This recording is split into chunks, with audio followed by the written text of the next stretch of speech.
ঈদের ফিরতি যাত্রার খবর জানাতে রাজধানীর কমলাপুর রেল স্টেশন থেকে যুক্ত হচ্ছেন সহকর্মী জাহিদ হাসান। যুক্ত হচ্ছে জাহিদ।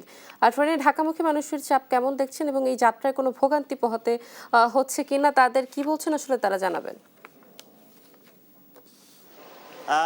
অতসী যেমনটা দেখছেন আমরা কিন্তু রয়েছে রাজধানীর কমলাপুর রেলওয়ে স্টেশনে এবং এই মাত্র ঢাকাগামী যে রংপুর এক্সপ্রেসটি ছিল সেই রংপুর এক্সপ্রেস ট্রেনটি কিছুক্ষণ আগেই কমলাপুর রেলওয়ে স্টেশনে এসেছে এবং এসে দাঁড়িয়েছে এবং যাত্রীরা ট্রেন থেকে নেমে তারা তাদের কর্মস্থানে ফিরতে শুরু করেছে।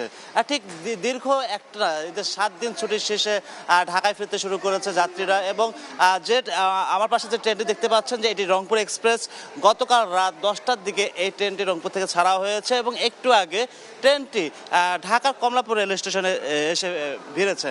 আর একটি বিষয় আপনাকে দেখাচ্ছে যে যাত্রীরা আছেন এবং তারা কিন্তু তাদের কর্মস্থানে ফিরেছেন এবং আমরা কিন্তু অনেক যাত্রীদের সঙ্গে কথা বলেছি যে ট্রেনের ভোগান্তির বিষয়ে জানতে চেয়েছিলাম। তারা ট্রেনের ভোগান্তির বিষয়ে তারা জানিয়েছেন যে কোনো প্রকার ভোগান্তি হয়নি, তারা নির্বিঘ্নে অন্যান্য বছরের তুলনায় এই বছরে তারা অনেকটাই শান্তিতে তারা ঢাকায় ফিরতে পেরেছেন এবং তারা অনেকটাই আনন্দ উপভোগ করেছেন যে খুবই সহজে তারা ট্রেনটিতে যাত্রা করতে পারছে এবং ঢাকায় ঈদের ছুটি শেষে তারা ঢাকায় ফিরতে পারছে এবং যে ধরনের ভোগান্তির মধ্যে পড়তে হয়েছিল অন্যান্য বছরে, কিন্তু এই বছরে এই ধরনের ঘটনা তাদের সঙ্গে ঘটেনি।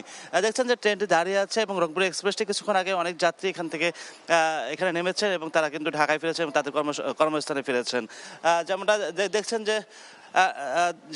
যে আমরা কিন্তু ঠিক রংপুর এক্সপ্রেস ট্রেনটির সামনে রয়েছে এবং ট্রেনটি কিছুক্ষণ আগে রংপুর থেকে এসেছেন কমলাপুর রেলওয়ে স্টেশনে এবং এখান থেকে কিছুক্ষণ আগে যাত্রীরা তাদের কর্মস্থানে ঢাকায় ফিরে এসেছেন।